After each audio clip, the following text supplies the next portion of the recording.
What's going on, everybody? Welcome to another episode of Off the Couch Boxing. I'm your host, Rexx Ruger. That, of course, is the Alexis Arguello puppet. We're back with another amazing episode. You know what we do here. Legends, luminaries, world champions, and fighters on the come up. Coming here to chop it up with your boy, Reckless Rexx, for the most amazing and real boxing conversations anywhere on planet Earth. My guest is here. We're going to get right into it and chop it up with him. I'm excited about this one. Another great young fighter gracing us with his presence. So let's get down to it. Excited. All right, where is he? Cam, how are you, man? Doing good, and yourself? Awesome. First of all, man, thank you for doing this, man. I appreciate it, man, and it's a pleasure to meet you, man. Same over here. Thank you for having me. Yeah, absolutely, man. My pleasure. So listen, man, first of all, I usually like kind of start at the beginning with these things, man. So how early did you get into the fight game? Oh, man. I got You into look it. by the way, let me just say before you answer, you look happy as hell today, man. It's a good day, man. Look I at get it, to talk man. I about what I know love. the backdrop is beautiful. Dude, you're doing it. You're living the life. I'm trying. Man. I got into it, I think around like 2009. I think I got into it. And I had my first amateur fight around 2011 once we left Atlanta and came to Jacksonville. Atlanta, another fighter born in Atlanta, man. Now, you're not currently sir. in Atlanta, man, but Atlanta churns them out, man. And I want to shout out to two of my favorites, man, who Paul the Punisher Williams Uh-huh. and Vernon the Viper, the late, great Vernon the Viper Viper Forrest. Force. Oh, Yes, sir. man. I mean, those are two of my favorites. And I've had Paul on the show a couple times, man. He's a great guy, man. Yeah, Paul's a great dude. Yeah. And so for people that don't know what you do, man, you're 5-0, 5 knockouts. People would look at that record and say, "Wow, here's a guy that's a knockout artist." Is that a fair assessment of what you do, man, or would you not like to be known as that style of fighter? I say a little of both, just because people want to see knockouts. So if you kind of have that stigma around yourself of a knockout artist, you can kind of put more butts in the seat. Yeah. But then again, I do want to be known as more than just a puncher. Because you're not gonna be able to knock everybody out every fight. So I don't want to give the fans that type of hope of, oh, he knocks everybody out. And then if I have a fight that goes the distance and they're a little disappointed because I couldn't get the guy out of there. Some people are just tougher than others. So it's kind of one of those things, I don't go looking for the knockout, but if it happens and it's there, then by all means go take it. And now, who gets you into boxing? Because when I was putting together like my research here, man, and stuff to talk to you about, man. So I was reading on there that Pops was into boxing in the Navy. Oh, yes, sir. Pops. Yeah. That was the main man. Yeah. And so he kind of so what's the foray into boxing? He brings you to a boxing gym. He wanted to see if you were good at this. I get a lot of guys who come on here that say they were getting in a lot of scraps in school. Not even that. I can kind of say as a youngster, I did have, I'm not gonna say anger problems, but I was quick to anger. Yeah. So, I had a lot of misdirected anger, but I wasn't a bad kid. I was always happy to go lucky, but like once the switch flipped, it was up there. So yeah. Honestly, we were watching Rocky. I think it was the third one when he bought the new house and the car, and him and Adrian left the ghettos of Philly, and stuff like that. And I was like, dang, he got all this off fighting. My dad was like, yeah. And I was like, okay, I'm gonna try it. And then he was like, all right, we'll see. And then I think like a couple months went by, and I went to him. I was like, well, Dad, I want to try UFC. And he was like, no, you got to learn boxing first. And then so it's just been boxing ever since. Oh yeah, you don't want those dudes kicking you in the legs. No way. Yeah, that doesn't look fun at all, man. That was crazy to me because I was thinking, and I was like, that's dodging 2 fists or one thing. You got to dodge knees and elbows and feet, and then people can choke. I was like, nah, that's too much going on. And so you're here to say right now, you're here to announce on my podcast right now that Sylvester Stallone is responsible for your boxing career. I'll bet you that Rocky movie, man, is to blame for more people becoming fighters, man. That damn Rocky, man. And what's crazy, for that movie and that role to do so good, now he's in the Boxing Hall of Fame. So I know. Like he had to inspire a lot of people and bring a lot more, eyes to the sport. Even from I think a lot of people were skeptical of that because there's so many fighters, man, who would like to get in. And I only live about 15, 20 minutes from the International Boxing Hall of Fame. But but the impact of those movies, though, say what you want about them, though, man, but they are an important part of boxing history. Very key. It's tons of fighters that I can honestly say they probably wouldn't have gotten into the sport if it hadn't been for those movies, because it really gave you an in-depth look of the life of the dream you could have from the sport. You know, a lot of people just saw, you know, people get in the ring and that's pretty much it. We don't have, back then, you don't have like an all access or 24/7 to show like the behind the scenes of what fighters go through, right? Things like that. So that's kind of the first movie to ever depict all of that. And come on, man, who doesn't want to kick someone's ass when they hear "Eye of the Tiger"? I mean, come on, man. I know, right? I got it downloaded in my phone. and so growing up, did you have those guys that you were watching on TV that you wanted to emulate? Were you watching a lot of boxing? You know, we have those sports heroes, those guys we look up to. Honestly, I can say once I started fighting, I kind of took a little bit from everybody. I can kind of say my left hook, I always watched Nonito Donaire when it came to that left hook. So he's somebody I always studied for that punch. IQ was a lot of Floyd, you know, jab, reach and stuff. Was a lot of Tommy Hearn, stuff like that. Inside work, Paul Williams. So, you know, I just took a little bit from everybody and tried to incorporate it and put it all in the box and just shake it up, see what I can get. Right now it's doing me some justice. Yeah, I'd say so. And so at age 25 right now, where do you feel like you are in terms of your athletic prime? So much has been made. I asked this to a lot of guys on here. You know, a guy's prime always used to be equated with being a young man, but we do see a lot of guys older in the sport, and they put a lot together up here, which I think makes you a dangerous person too. You know what I mean? Like, you know, sometimes your physical and your mental prime don't really line up. Where do you feel like you are right now in terms of your prime? Entering it, not quite there yet? I can honestly say I'm not quite there yet, just being that I'm 5-0, even though I do have years of boxing experience in the amateurs, but you know, you still learning on the job as a professional fighter. So you're learning, you know, the ins and outs of being a pro fighter. So it's a lot that goes into it, as far as even just studying your opponent more, because you know in the amateurs you don't know who you're fighting till you get there. Right. So now you have that other game plan of studying your fighters. Then you have to bring it to like your dieting is more important, yoga, things like that. So it's a lot more that goes into it. I can say I can probably enter my prime around like 28. Yeah. So I can say maybe 3 more years before I'm physically and mentally in my best years. And so your father, I'm assuming, brings you to the boxing gym. Was there any pushback from anybody? Because I know sometimes, you know, fathers are gung-ho about their kids becoming fighters. Sometimes mom is not so psyched up about her son getting punched in the face for a living. Was there any pushback from anybody in the family saying, oh, I don't really want to see him go this route? Not really. It was one of the things, of course, like you said, my dad was gung-ho about it. He's like, you're going to do it, you're going to do it. But my mom, she still had her feelings about it. And I never forget, even I think I was fighting in Tallahassee and she came to the fight. And she was like, well, baby, are you sure you want me there? Because I feel like sometimes you're watching me. I'm like, Mom, I'm not looking at you. I'm looking at the guy that's punching at me. Yeah. You're really, if you're looking at Mom, you're really going to have problems. Exactly. I was like, Mom, I promise I'm not looking at you. I promise. But, you know, eventually she's getting used to it, especially now that she came to my pro debut. I think she's been to two of my 5 professional fights. So, you know, she's getting more and more into it. And I'm glad, you know, because that's something I always wanted her to be a part of. Yeah. So now that she's actually enjoying what I do and things like that and see the ultimate vision, everything I've sacrificed, you know, it makes me happy. And so, and are you still, you know, correct me if any of this is wrong, are you still working with Glen Johnson? And how do you link up with him? Oh, yes, sir. As soon as the interview is over, I'm actually going to the gym with him. I've been with Glenn since 2019. 2004 Ring Magazine Fighter of the Year, Glen Johnson, who pulls off the big upset at Roy Jones. I remember it well, man. Yeah. So I got with Glenn 2019. I was actually introduced to him by Coach Joey Scott. He's actually Deontay Wilder's strength and conditioning coach. So he's down there with him right now. Also, he's my alma mater, St. Thomas University track and field coach. So that's kind of how we linked up. Okay. So he introduced me to Glenn, and Glenn told me before he works with me, he got to see me work out and stuff like that, just to see, you know, what's there and if it's worth his time. Obviously, you know, I guess I caught his attention and stuff, so it's been me and Granddad ever since. Yeah.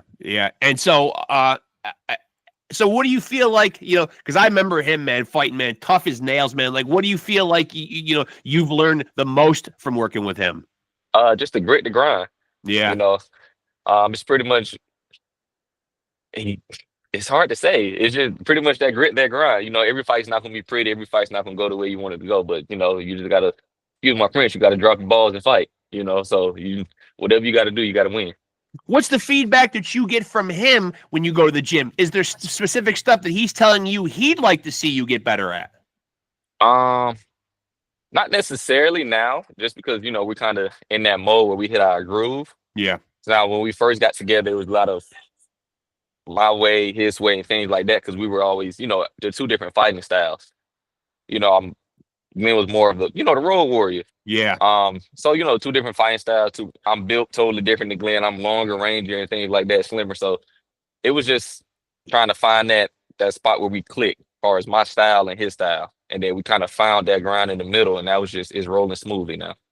And now at 6'1", but fighting at super lightweight, where do you feel like your ceiling will be? Like, will you eventually explore other weight classes? And and how high up do you feel like your body could go? Honestly, I could see myself maybe at 54. Yeah. When it's all said and done, maybe 54. Yeah. Win a title 40, 47, and 54. I can see myself doing it. Are there guys right now that you particularly, I don't ask you about your idols and guys you enjoyed watching when you got into the sport. Are there guys currently doing it right now that you're a fan of watching? Of course, my brother Brian Norman. Tune in Thursday for his fight. Hey, listen, I had Brian and Pops on. Big thrill for me. I had them on both a couple of months ago, man. Yeah, it was super fun chopping it up with him and Pops. Oh yeah, they're hilarious. I love those guys. Yeah, but yeah, great interview, man. Great interview. One of my favorites, man. You know what I mean? I was glad Pops was involved because he was kind of on the fence, like, should I be in it? Should I not be in it? I'm just like, nah, definitely, both of you. Yeah, so of course, I'm gonna stay up late Thursday morning to watch him. I got to see my dog. He's over in Japan. He's over in Japan, right? Yeah. Yes, sir. So I'm excited for him. You got Brian. My other good friend of mine, Bruce Shushu Carrington. I've had him on a couple times too. That's one of my guys. Matter of fact, man, he was episode number 200 for me, man, which was really special, man. I'm an upstate New York guy. He's a fellow New Yorker, so I mean, yeah, I always love chopping it up with Shushu. I talked to Shushu maybe I think Saturday or yesterday morning, and I'm getting ready to fly to New York in August. So I was like, where I need a good hotel, stuff like that. He's like, I'm not gonna lie to you, man. Those New York hotels are. I was like, I need somewhere good, but I saw the price. I was like, come on, Shushu, you got to know somewhere else. Yeah. Well, yeah, because he's down in the city. I'm upstate, so I'm upstate, so I'm about 4 hours from where all the action is in the city. You know what I mean? Like, I'm more up towards like Syracuse. Okay. Yeah. Who else we have out there? Xander. Yeah. Xander's Eyes. I can still say I'm a fan of Keyshawn. Richard Hickson, of course, he just put on a great performance. I've been a fan of Africa. Yeah. Been a fan of Africa. Keyshawn, of course, still in the ring. Yeah. It's a lot of people out there. I'm a fan of Shakur. I'm a fan of Haney. I'm just an overall fan of the sport. Anybody that steps in there and lay their life on the line, I can honestly, I'm a fan of. Of course, the Bud, the Canelos, things like that. Charlo looked good in his comeback. I was always a fan of him and his brother. So, just pretty much everybody. Where do you stand on the when Jake Paul puts on an event? Are you a fan of watching those events? I know that's a polarizing topic. Some people say obviously they don't give him a lot of credit for what he's doing. You don't see him as a fighter. Maybe the resume is a little thin. He is trying to live and work out and portray himself as a fighter, and he has brought a lot of eyes to the sport. So I could see where he's kind of polarizing. Obviously, he's jumping in there and getting great paydays, which some guys grind their whole life and don't end up getting. So I think that might be the rub with some people. But where do you stand on those type of events? Do you enjoy watching those? Honestly, only one I didn't liked too much was the Mike Tyson, but I did enjoy the Amanda Serrano, Katie Taylor. Yeah. I do feel like he is good for the sport. Like you said, he's bringing a lot of eyes to the sport now. Yeah. And a couple of like those UFC legends, Anderson Silva, they're receiving their highest paydays ever fighting this guy versus what they received in all those years in the UFC. So there's not too much I can say. He's giving those veterans the money they deserved all these years. So and I do feel like he's using his brand to big up women's boxing, which is great. Yeah. Because I think he had Amanda Serrano, she fought the 12 3-minute rounds? Yeah. In New York, I believe. Yep. So I can't be mad at it. No, he's putting on for the women for sure and getting them paid. Yeah. And he just signed I believe Alicia Baumgartner. He just signed her and things. So he's doing a great job. I can't knock him too much. And as far as his boxing, his own boxing, I do believe he works his behind off. I Yeah. seen his gym videos, things like that. So I do believe he lives the life of a boxer. Like I said, he picked it up late.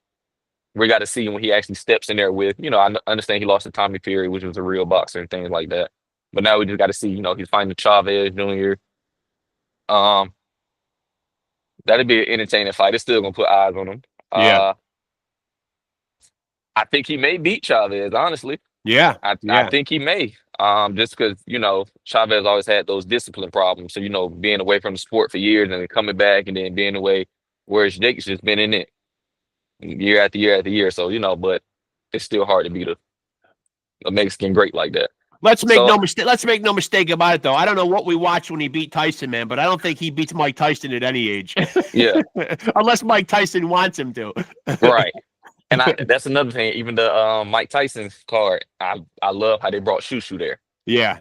And Mike told him, he's like, you want me a part of this card, you gotta have Shushu there. So that was big, and I love that. You're giving these up and coming fighters platforms. Even a good friend of mine, Kid Austin, he's on the undercard. Him versus Tevin Farmer. So it's great for the sport. Yeah, it is. And now I certainly don't want to interview you and just gloss over the fact, man, that you are super educated, man, for a boxer, man. You don't see a lot of boxers with master's degrees, for fuck's sake. Master's degrees. This guy doesn't have a bachelor's, no associates, straight to the masters, man. So was boxing always going to be the vision, man, or like was education ever running neck and neck, or possibly going to supersede boxing? Honestly, I always knew boxing was pretty much what I was going to do with my life. But I knew to maximize what I make in the ring, you got to make your money out the ring too. Yeah. So I just didn't want to be a one-trick pony, and it's a lot of athletes we see that are great athletes, and then once they're done with the sport, 5, 6, 7 years later, they're dead broke. I didn't want to be that athlete. So I went to school. I got my MBA, just learning certain things, even if as far as when it comes to dealing with certain managers or anything, they come to me if they want 15%, 16%, and I can do half of your job just based off my education. I don't need to pay you 16%. Right. I'm just paying you for your connections at this point. So that 16 might go from 16% down to 8, 7%. Just because I understand the legal terms and things of that nature too. Right. So it was a blessing. Right now I'm trying to use my degree to start putting on my own shows, getting into the promotion world, things like that. Get me a couple amateurs, start grooming them like that, going from the amateurs, things like that. So when they're ready to take that jump and go pro, they already established with a promoter of sorts. I understand I don't have the money of a top ranked golden boy and things like that to go get the highly touted, amateur standout. But there's a couple diamond in the roughs out there. Yeah. So, people that may slip through the cracks and things like that. So, I'm all about it. I was one of those until I made Team USA. Yeah. So it's plenty of people out there that put the work in. They just wait to get discovered. So that's what I'm here for. And no doubt you'll have that money, especially if you keep knocking guys out. I mean, that'll come. You know what I mean? Like that'll come. And so is that the goal? Like you're still so young, but a lot of guys are really calculated about their career. Have you thought about what life after boxing, looks like? It sounds like you're setting yourself up for where you'll use your degree and still keep a foot in the sport of boxing. Yes. So I forgot who I took it from, but I want to retire from boxing. I don't want boxing to retire me. Okay. I don't want to be one of those fighters that, even though I'm not in love with the sport, I have to step into the ring, just to make ends meet. You know what I'm saying? I don't want to be, that's how people get hurt. Yeah. So I just want to set myself up, my family up, so where once Cam is done with the sport, we're good. Our lifestyle doesn't change or things like that, Right. That's big for me. So I just want to build generational wealth. So with that being said, do you have a set, I've talked to guys on here that are even calculated right down to the, having their exit strategy. Like, do are you just kind of playing it by ear at this point? Or do you know like what age you'd like to be done or I'm going to stop after X amount of fights? Have you thought it out to that degree? No, sir, not really that in depth. Cause like you said, it just depends on my body and how my body feels, how my mind is. I can say, I know I want to get out of it before 40. Yeah. And so if I can fight March 10th, before I turn 40. I fight March 10th when I'm 39, and tomorrow I turn 40. I'm done. Yeah, that's a good strategy. So it just depends. I don't know how early into your career or you or your team start talking about like so certainly at 5-0, it might not be in the conversation yet. But how soon do you start talking about thinking about being in a world title fight scenario? The reason I asked that is because I'm 52 years old. I remember when guys had to have quite a resume before they could fight for world titles. Now we're seeing guys. You brought up Keyshawn Davis. 13 fights into his career. He's got a WBO 135-pound title. We're seeing guys with less and less fights, being able. I know he's got an Olympic pedigree and all that kind of stuff. But have you thought about a timeline?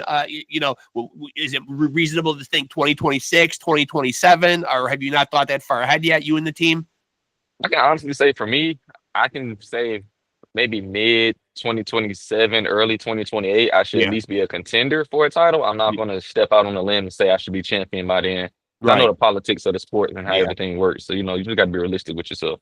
But I should be at least in a contender, top 10 for at least one of the belts. As long as I'm talked about in the conversations for those titles, then I know I'm in the right, heading in the right direction. Now, as long as you're winning, they're eventually going to have to see you anyway. Right. Right. So it's only so long people can avoid things like that unless you just relinquish the title. Now, what about scorecards? I've been pretty critical on here, man, numerous times about, unfortunately, it is still a black cloud hanging over the sport. We do still see some bad judging and some bad scorecards. You haven't had that problem yet because you're 5-0 with 5 knockouts. But when you're a young fighter, it can obviously change the trajectory of your career, your financial future. Someone turns in a wonky card, and suddenly you're on the ass end of a bad decision, man, and it affects you. Is it anything you as a young fighter, think of? Or do you just have to kind of put it out of your mind? Because obviously it can be a slippery slope going in and looking for knockouts as well. That's a big thing. So with me, I try not to, because I know it's added pressure. And, especially this early in your career, a slip up can pretty much derail a lot of things. Yeah. So I try to keep it out of my head, but it's always, in the back of my mind, like I got to be dominant. I have to be, precise. I have to look spectacular so I don't get on the opportunity. Because even like the Kelvin Davis Upbringing fight, somebody had it a draw. I was like, how is this a draw? Like, how did one judge see this as a draw? This was pure, I'm not gonna say domination, but it was pretty one-sided. Yeah. From the opening bell. So, but it's scary. I wish they had some more rules and regulations for these judges to fall on. When it came to those type of scorecards, whether if you rule a fight like that, you might lose your paycheck for this fight, or you might be suspended, or something along those lines. Because they just get away with it. They take a fighter that's trained 8, 9, 10 weeks for this fight, away from his family, dieting, things like that. Right. And this man put everything into it just to go in there and take it away, just because the money says this guy should win. Right. But it's like I didn't work my behind off to get to this point, just so I could have this opportunity to be seen on TV, potentially fight for a title, things like that. You just can't take it away from me. I don't know what the answer is. I've discussed it with lots of guys on here. I don't necessarily know that the AI judging is necessarily the right thing. I do still think you need the human factor, but I would like to see it be like less of these older gentlemen that don't look like they've been in a confrontation in their life. I'd rather see more guys who have stepped through those ropes and can really know what they're looking for when two guys are in an altercation, even if they only did it on an amateur level. You know what I mean? Golden gloves. Just as somebody with some type of actual fighting experience should be the one watching two guys fight and deciding who wins. And that's that's something I haven't even thought about. That's a great idea. Yeah. Start getting some of these retired fighters, have them come judge. They know what to look for. They know different styles. They know ring IQ, ring generalship. They know all this. So why not, instead of getting, like you said, the older gentlemen that look like they've never been in a confrontation in their life, Yeah. So that makes a lot of sense. And no disrespect to those guys, you know what I mean? Like, obviously they've been put in those positions, but I don't necessarily know that they, and then you made a good point too. There's no system of checks and balances. There's nobody called on the carpet afterwards to say, hey, justify this card. You know what I mean? Sit down and watch this with me and tell me why you scored these rounds the way you did, Because honestly speaking, I had Roach beating Tank. Yeah, I did too. I had it. And when they said a draw, when they said, I was like, okay, the fix is in. Yeah. Yeah, I'm glad you kind of said that because I also scored the fight. even without the even without the scoring knockdown of the mystery knee there. Yeah, and but given the politics of boxing, though, in your opinion, sometimes do you think the A side sometimes gets the advantage a little bit? Like if Lamont takes that knee, that's probably scored a knockdown. Yeah, of course. It is. Of course. Let's be real. Like they say, home cooking. It's and Tank told him during the 12th round, he's like, "You're not gonna get it. They won't let you get it." So Tank already knew. Tank is pretty much one of those things. As long as the fight's close, I'm pretty much gonna win this. Yeah. And we seen Floyd have some fights where the fights are close, or people might the De La Hoya fight, people up and down. De La Hoya won the first Maidana fight, the Cotto fight. It's people out there that actually assume just because the fight's close and you're A side, you're gonna get that. Yeah. It's home cooking. So and sometimes it's like that. Not necessarily the same with the Floyd situations, but it's sometimes the Canelo Lara. That's a big one for me. Yeah. Yep. I thought Lara won that fight decisively. Yeah. Me too. I thought he won it, but we seen who the A side was. I'm sorry, that's my puppy. We seen who the A side is and things like that, and we can't beat that money. It didn't necessarily help, though. It wasn't a good look that Floyd Sr. said Oscar won too. that didn't help either. I mean, come on, man. You're the guy's father, for God's sake. If you're coming out against him, I mean. Yeah, so he should have been like Bill Haney in that situation. Yeah. Now, now, what role? I'm glad you brought up Bill Haney, because it makes me think of and I appreciate your pops. I reached out to him first. He really helped facilitate this interview. What role does he have in your career at this point? Like, I know, he was kind of the guy that kind of like helped launch the career. He's got a little bit of fighting background of his own. Is he involved? To what degree is he involved? Oh, Pops is involved every step of the way. I don't make a move without Pops. Because we started this together. Yeah. I don't. Everything I've achieved, everything I've lost, it fall back to me and him. We started this together. Of course, we made family along the way, but everything still has to go through Pop's approval.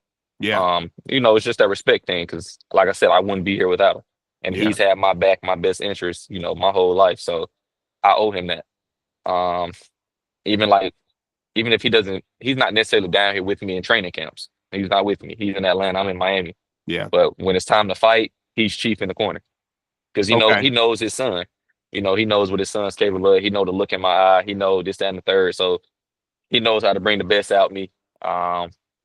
So we're like yin and yang. Even when I'm in the ring fighting, I can hear him. If you go back and watch, I think my fourth fight, I'm talking to him while I'm in there fighting. I'm talking to him. Yeah. So because we're in sync like that. I can hear his voice out of everything going on in the world. I know that voice. And so your next fight is on BoxRec anyway. They have you down fighting July 5th, but the opponent still says to be announced. Do you, have any decisions been made? Are you looking at anybody specific? And does it make you nervous when there's not an opponent there, man? When you're preparing. I do have an opponent. I signed my end of the contract. I'm not sure if everything's signed on their end yet, so I'm not going to announce it just yet. But yes, July 5th, I'll be back in the ring. Okay. I'm not going to say it makes me nervous, but it makes me a little anxious. But I understand. I pretty much had the same game plan since an amateur, Yeah. Because whoever I fight, I'm 9 times out of 10, I'm longer and rangier than. So everybody's going to have the same game plan. So it's either they're going to try to, put their head down and just rush, or, you know what I'm saying? So there's only so many things you can do against me. But it's going to be, you got to be a talented mofo to outbox me. You got to be Shakur type talented but even then, with my range, speed, reflexes, that's a tall tag. So it just pretty much, I can say the simple things, just watching out for certain punches they throw.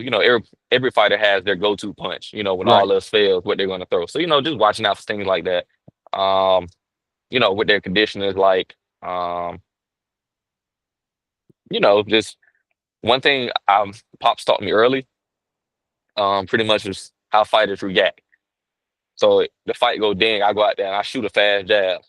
If you get hit with it, I know you don't have that. Your reflex is not like that. Right. If you slip or something like that, okay, you kind of got head movement, this and the third. Or if you just put your gloves up and catch it, okay, you don't really rely on too much outside movement. This is all you need. Right. So I know you do this combos. If you get hit with that one shot, then I understand, okay, I can pick you apart. Head movement, if you got decent head movement, all right, now I gotta, set my shots up, feints, this, that, and the third. So I'm very smart inside that ring. I just that quick, I pick up on, I break a fighter down like that on what I need to do and how I need to do it. And now, what do you attribute the ring IQ to, man? Like, because obviously a lot of the physical skills, can obviously be taught. You know what I mean? A good coach can show you how to throw a jab. They can teach you footwork. Obviously, people can be blessed with God-given talent or whatever. But what about the mental aspect in that IQ part? Where does that come from? Who do you attribute that to? Pops. Yeah. Pops. I had to understand that it's not so much physical, it's way more mental. You know what I'm saying? So, and even, I can say I took this from Andre Ward. He was like, if you believe you can take a shot, you can take a shot. Yeah. He like, because a lot of people, they get hurt because they're in there expecting a hard shot and then they get hit and it's, he was like, if you feel like you can, same way, if you feel like you're fast, you'll start punching faster. If you feel like you're a knockout artist and I know this shot, I believe in this shot. It's all about believing in yourself while you're in there. It's a lot of punchers out there that believe donating that left hook. He believed that it's proven time and time again that it's gonna work. Yeah. So it's all about your mental game in there, because as long as you believe that I can do it, cool. And but Go ahead. Well, I was just say, as far as the IQ though, Pops, I'm just a big thinker on stuff. He always drilled in me early common sense. So once the common sense go out, then we got critical thinking skills. So while I'm in the ring, I critical think. I'm looking at everything, how your feet are set, things like that. So I take a lot from Pop. That military background he got, everything thinking and planning. Yeah, discipline. Yeah, absolutely. Yeah. And so I'm curious, how did you juggle the boxing career and the schooling? You know what I mean? Like, I'm talking about the college education. Were you juggling both at the same time? Were you an amateur while you were going to school? How did you work through all that? So, middle school, high school, that's pretty much, boxing my full-time job. Yep. But once I went off to college, it became, I had my last bout, 2019 amateur. I'm not gonna say I stepped away from the sport. I just wasn't fighting, but I was in the gym every day, like I was every day. Yeah. So even though I wasn't out competing at shows, I'm still in the gym every day, working, running late at night, things like that. So I've seen my game improve tremendously, from where I was in 2019 to the fighter I am today. So it was a lot of hard work, late nights, and being in college in Miami, you still had your times when you go out and things like that. But no doubt. Yeah. But I don't drink or smoke and anything like that. And I made sure I hung out with the right crowd. So my brothers in Philly, we all had the same major. So we all got our bachelor's together. We all got our master's together. We were resident assistants at the college and things like that. So we did everything together. So it was pretty much us three, the three amigos, what they called us. So we had the same classes. We held each other accountable and things like that, and we just made the most of our 6 years in college. So you basically just kind of you kept living and training like a boxer. You just put the actual fighting part of it on hold while you were getting your education. But I was still 2-a-days, waking up early in the morning, going to run, then afternoon after classes, going to the gym. So everyday routine. And now once you make weight, and you have the fight and the fight is over, I understand like about the, first off putting fluids and rehydrating, but what's the go-to meal that you got to have, man? Like after the fight is in the books, is there one specific thing that you're craving that you want to go to? Honestly, I can say after my fights, I'm not necessarily hungry right away. Okay. Because I'm still coming down from my adrenaline. Yeah. So I'm not even hungry really. Is there a cheat meal that you miss when you are in camp? I made weight so easy. I don't even necessarily know if I have like a cheat meal, because I can just eat. I have a fast metabolism. Yeah, what a show off. Look at I know, a little bit. Fast metabolism over there. What's crazy, and I took this from Glenn, I stay within 10 pounds of my weight at all times. That's smart. All time. Yeah. So I'm never killing myself. So right now, I started camp at like 148. I fight at 140. So it's yeah. So it wasn't bothering me. I think right now I'm sitting at like 145. And you think that's a good strategy, man? Like, you think that like that's a good regimen to stay on? Is that a good number that works personally well for you, staying within 10 pounds? I mean, is that something you think all fighters should ascribe to, or is that just what works good for Cam? Honestly, I could say every fight is different. So I can say it's something that just works well with me. And I'm in the gym year round anyway, so I can go have a cheeseburger because I know 4 or 5 hours I'm about to go work it off anyway. So I don't really have too many days off. Like yesterday, my girlfriend had to make me. I told her Saturday, I was like, Sunday's gonna be my rest day. And then Sunday we came back from Top Golf. I was getting dressed to go hit the weight room. She's like, no, you said you was gonna rest. I was like, all right. Yeah. But so I'm one of those people. So it just depends on what works for you. Everybody's different. I try not to balloon up. So I just had, I think maybe 3 hours ago, I just had steak and eggs. So I'm chilling. I'm cool. Well, I think the resting, you make a good point, man. You know what I mean? How important is, because you don't hear it talked about a lot amongst boxers, man. But, rest is extremely important, right? Like, I'm assuming, man, that, like, because I'll hear fighters, talk about, when they're in camp, they're staying on point, they're staying on their regimen, they're getting in their runs. And then I hear them talk about, their sleep and getting in, like, naps. Very important, correct? I haven't gotten to I'm not a huge nap person. No. I've been like that since, excuse me. I've been like that all my life. It's rare for me to take a nap. Yeah. But Brian Norman, I picked Brian brain about everything. So, I talked to him, maybe he gave me this message maybe like 3 or 4 days ago. He was like, listen, man, when you need rest, he's like, rest. Right. He's like, he's like running every day. He's like, you're not missing nothing. He's like, all you're doing is wearing your body down. Yeah. And so, what does he recommend? Like, listen to your body, like your body's giving you cues? Right. He was like, you should know yourself. He's like, if your body feels like sluggish, he was like, then you need rest. And I can say maybe this camp was the first time I actually like introduced, ice baths, Epsom salt baths, and stuff like that. Because before I was just working. Right. I'm working through sore shoulders and hurting arms. I'm working through it all. So, but this fight, I'm actually taking my time, to actually give myself the rest that I need. You're fighting at 140 pounds right now. You brought up how awesome Richard Hitchens looked the other night, man. In your opinion, man, who's the best? Who's the best at 140 right now? We're saying skill for skill. Yeah. Just who do you think is the guy right now at 140 pounds? Richard's had a phenomenal performance, but we just got to see it a little more. But that was a statement performance. Yeah. I can say the three kings. You can say Richard. I hate to say it, you still got to put T.O. in there. Yeah. Why do you hate to say it? Yeah. Are you not a fan of T.O.? I'm the recent remarks. That was just all, but okay, fair enough. Fair enough. But I noticed that. I pick up on those things doing this as much as I do, man. You said I hate to say it. I hate to say it, but I got to get a man credit. He's the talent inside the ring, so I'm not going to knock him off. I'm not going to knock his skills for outside the ring. Inside the ring, he's a hell of a fighter. Yeah. And Gary Russell. Yeah. Gary Russell looks great. Yeah, Gary Russell has really looked great his last couple of performances. And I think he's going to be that one fighter. He's so busy.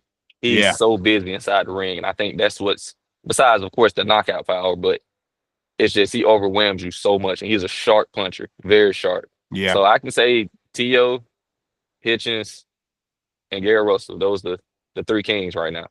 And so you fought February 1st. You're fighting July 5th. How active would you like to be if you had your way? How many fights would you like to get in, after July 5th? That'll be your second in 2025. How many more would you like to get in? I'm already hearing word of me fighting again in August. Okay. So, we're getting active thanks to BLK Prime.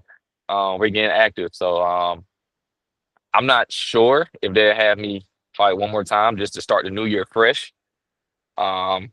So I have to see, but I know July and August. Well, of course, July and August. I'm already hearing August 2nd, I believe. August 2nd, yeah. And do you have any details on where, or is the August 2nd stuff still too premature? I'm hearing Los Angeles. Okay. Los Angeles. And So for you, are there things specifically? Are there things specifically that you feel like are, I don't want to say holes in your game, but are there stuff when you go to the gym that you feel like you're particularly honed in on and working on? Like I know I asked you, like, are you getting feedback from Glenn on stuff that you need to work on or whatever? But is there stuff personally that you feel like, hey, you know what I mean? I feel like I need to make this part of my game better. Honestly, I can pretty much say the one thing I challenge myself on every day is just being in the best shape possible. Yeah. You know, because we seen it like even with Pitbull Cruz, you know, if you're in conditioning, you can pretty much do whatever you want to do in the ring. Yeah. You know what I'm saying? You can always outwork somebody. Somebody can be getting the best of you the first 4 rounds, and then we see it die down. But as long as you're in shape, once they die down, you can pick it up now. Yeah. You can pick it up. So that's pretty much one thing I challenge myself, you know, every camp, pretty much every day. I try to do the most. But like Brian said, you know, sometimes we got to check our ego. You just want to do stuff to say you did it, but it's purposeless at that point. Who's the face of boxing right now, man? You know, you see all these guys take to social media. Everybody wants to be the face of boxing. Obviously, Canelo still calls his own shots or whatever. You know, is it still him? Is he still the answer? I can say Canelo. You can say Bud. Yeah, Canelo or Bud right now. Got to be those two, right? Yeah, it has to be. And now, where do you rate Bud's chances? It looks like we are going to see that fight at the end of the year, man. Obviously, people always say weight classes exist for a reason. Obviously, Bud can walk around with the weight. You know, how will he perform? You know what I mean? Like with the weight on. But where do you rate, subjectively, your opinion, where do you rate his chances in a fight with Canelo? I give Bud 45%. Just because I just got to see how the weight holds to him. You know, I understand because Canelo, he may be coming down from like 200, 210. Right. And he's coming down to 168. But I have to see how Bud, I can say, like, transforms. Everybody know Canelo can be outboxed. We all know that. We seen Amir Khan outbox him, Billy Joe, Caleb Plant. It's just about once that tide get rolling, he just decides, like, okay, I'm just going to start walking forward. Yeah. It's not too much that you can do about it. But I know Bud can outbox him. I know Bud is physically strong. I can say Bud's maybe physically stronger than Caleb Plant and Billy Joe American, just because Bud wrestles. Yeah. Bud wrestles. So I understand he's physically strong. And I think Bud deadlift maybe I think he said like 460 or something like that. So that's a strong guy. Yeah. So I don't think Canelo will be able to just to push him around like that. But I just got to see how. Hopefully the weight doesn't slow him down too much. You know, he doesn't get too stagnant or plotting around the ring and things like that. But yeah, I can say, because they find what, September? September, yeah. So right now he's at 45%. So as the weeks go by, I can say like, all right, he looking X, Y, and Z. So I might up it to 60 or you know what I'm saying? So it just depends. He does look good with the weight. He is walking around pretty swole right now. He looks pretty good. He looks good. Yeah, I seen the videos. I just want to see him like actually, punching, moving around just to make sure he, you know, because that's one of the scariest things about moving up in weight. You don't really know how it's going to impact your body too much. Right. So, especially jumping up that far, because you got to think Bud started at what, 135? Yeah. And to go all the way to 1, so that's a lot of weight. But he's an all-time great for a reason. So I believe he's going to challenge himself and he's going to do everything in his body to prove the doubters wrong. So I'm not concerned. I see that fight going to decision. I don't think Canelo will stop him. I don't think he will stop Canelo. But I think Canelo's got that legendary chin. Legendary. Yeah. So I just see that fight going to decision. It may be split, may be unanimous, it may be majority decision. I don't know, but I think it's gonna go to decision.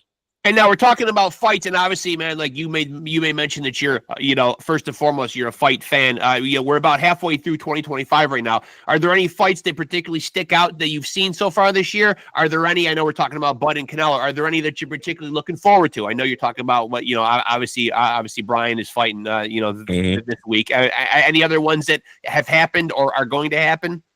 I do want to see I think Inoue and Nakatani they were talking about. Yeah. I think that'll be a great one. And Inoue stays busy, so I think that fight can happen before the end of the year. Yeah. I think Boots moving up to 154, so I like to see what his performance looks like at 54 now. I do want to see Shushu get a title shot before the year end, maybe with Nick Ball. Um, maybe the Steve. Yeah, I believe when I had Shushu on, that was the guy that he told me he was targeting. That specifically was Nick Ball. Him. You got I think Stephen Fulton and Oshaki Foster. Yeah, that's a good one. So it's a great year for boxing. I'm a huge fight fan, so it's a couple names out there that I'm looking forward to. The Kid Austin, Terrence Farmer, to see how Kid comes back. And so what's Boots doing? And so what's Boots Ennis doing, man? Sliding out the back door and going up to 154 to avoid our guy Brian? That's what I've heard. I'm not gonna say he's ducking and dodging. I don't want to put nothing on that man, but according to Eddie Hearn, he's outgrowing the weight class and things like that, and he's moving up. So with that belt out there, oh, that's another one. I want to see how Pacquiao looks against Mario Barrios. Yeah. See if because Father Time undefeated. Yeah, and I mean Pacquiao just went into the Hall of Fame this past weekend or a couple weekends ago too. I mean, I thought you had to be retired and out of the sport to be in Hall of Fames. I thought so, unless he planned this out right. Yeah, he was like, "Oh, I'm gonna get inducted first, and then I'm gonna make a comeback." So he planned it out right, but just in case the comeback doesn't go good, he's already in there. Yeah, you already in there. I mean, either way, he's what, an 8-time? I mean, eight division world champ. So yeah, it doesn't matter what he does at this point. Yeah, he belongs in there. Just like I think Donaire fought Saturday. Yeah, he did, and won the WBA interim title. So I mean, it's Father Time is undefeated, but they doing a good job at holding them off. Have you ever taken a fight on short notice, man? I mean, I know you've only had the 5 fights, so maybe I'll word it a different way. What would be too short a notice? Like obviously we saw back in February, Josh Padley, his life changed. He took that fight on like 3 days' notice to jump in the ring with Shakur Stevenson. He held his own for 9 rounds. It did change his life. Then we saw on that same card Martin Bacoli literally get off the plane and not do so well against Joseph Parker. Is there an answer to how short a notice is too short? It just depends on the level I'm at. I can say on their level. It just depends if you're living in the gym. Yeah. That's one good reason why I walk around my 10 pounds. Yeah. Never know when you get the call. Exactly, especially for that type of money. But in the Bacoli situation, I don't think he should have taken the fight. Yeah. Just because he came off the Jared Anderson win. And I think at that point he was ranked, he was in line for a world title shot. Yeah. And it kind of tarnished him a little bit as being that boogeyman, So now I feel like the hype behind him died down a little bit. He might have dropped down in the rankings. Because his next fight, he was fighting for the title eliminator or interim title or something like that. So I think he should have just held off. But you're a prize fighter. You're in this for the money, and which I understand. So if the money was that significant, hey, go get your money. I don't know what your personal life, what your personal finances look like. So if the money was that much to you, hey, by all means, go get it. When people look back on Cam Walker's career, man, when it's all said and done and the dust like settles, man, like what would you like the legacy to be? Have you thought about some of these guys aim for, undisputed at certain weights or trying to go to as many weights as they can, like you mentioned Pacquiao, and trying to get belts. Do you have your goals in order, and like what are those goals? When you reach the end of your in-ring competition days, what would you like to have accomplished? Honestly, I can say I try not to think too hard about it because I know how people, they don't get a chance to enjoy what they're living in now, trying to focus so much on the future. Yeah, good point. That's one thing I learned. So, I'm enjoying it as I go. I do see myself being a multi-world champion. I'm not sure if I want undisputed just because I know I got to pay sanctioning fees on all those belts. And I don't know if I want to pay them all that. Like I said, we don't have no retirement fund. We don't have no union, you know what I'm saying? So we just paying the sanctioning bodies money just to say we got this belt and they don't care about us when it's all said and done. So I might be one of those fighters. I fight and win the belt and I'll relinquish the title the next day. I just don't know yet. You do make a good point. You do make a good point. I mean, it is crazy to think in this sport that you're a champion, man, and you have to actually pay for the privilege, It's kind of crazy. Yeah, I'm just thinking about like the champions that had the WBC, from Floyd to the Ali's to the Pacquiao's, and they're just like, they made this belt what it is. And I still got to pay to hold it. So it's like, it makes you, You make a good point, man. Like once you've won it, like I mean, you've already proved that you can win it. Holding on to it just seems to be a moot point, you know? Yeah, because at this point, I understand. Which once again, thank you, B Norm. I didn't know, as a champion, you have your minimums of what you can fight for. So that's one thing he enlightened me on. So he didn't tell me his exact amount, of course not. But he's like, as long as I had this belt, the lowest I can make is this number, which is that's great. I didn't know that, but still, I don't know if I'm trying to pay sanctioning fees 3 to 5% on 4 belts, 5 belts. You know what I'm saying? So I don't. That add up kind of quick on top of taxes, and then you got to pay your team. So you want to stack, man. You want to stack that bread and use it for better things. Exactly, especially if you're not gonna. If I don't have no retirement fund from this sanctioning body, I might as well, Yeah. But I understand it's everybody's dream to be a world champion when they're in this sport. So of course I want to achieve that a couple of times, and I'm good. Yeah. Well, you got the education. You got the education to fall back on, and it sounds like sky's the limit, man. Because you know what I mean. Like you've afforded yourself the luxury of having options after boxing. And even while you're boxing, right? Yes, sir. Yeah, I mean that's a good place to be, man. It's a good place to be, man. You played the hand that you've been dealt, man, extremely well, man. And that sounds like a credit to your own intelligence and having good people around you. Yes, sir. Pops. Yeah, Pops. I know. And again, please thank him for helping set this up. It was really a pleasure getting the chance to talk to you, man. I knew I was going to enjoy this one, man. You know what I mean? Like I've done 240 episodes, but I look forward to them all in their own special way, man. But I knew this was going to be fun chopping up with you. And again, your Pops was so helpful in setting it up, man. And I'm glad we're in contact now, man. As you're moving through your career, I'd love to have you back on again for sure. Course. Yeah, we'll of course. Thank you, family. Yeah, we'll definitely do this again, Cam. Thanks so much, buddy. Yes, sir. You have a great one. Yes, you too, man. Good talking to you, my friend. All right. Bye-bye. There he goes, folks. That is a guy who is going to be climbing the ranks of boxing and doing a lot of great shit, man. Has the skill set, has the mentality, has the intelligence, man. Just a credit to the people around him, as I said in the interview, man. Credit to his pops, Mr. Walker.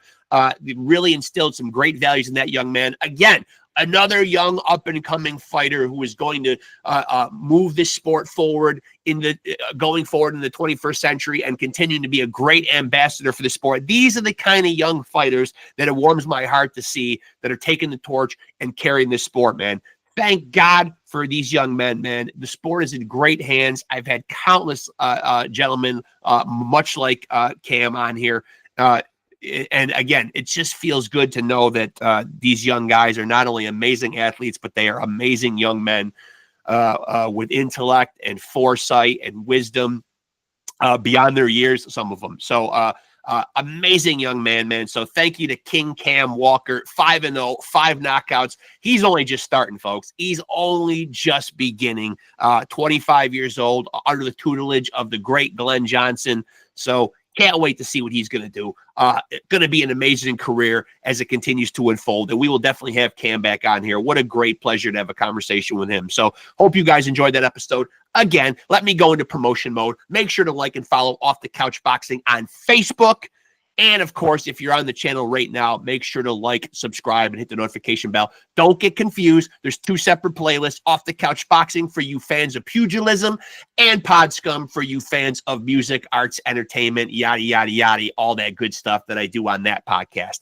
But if you're looking for the most amazing and real boxing conversations with legends, luminaries, world champions, and fighters on the come up, this is the place to be. Off the Couch Boxing, which is why we are the undisputed, undefeated heavyweight champion of boxing podcast. And you too at home can be a champion.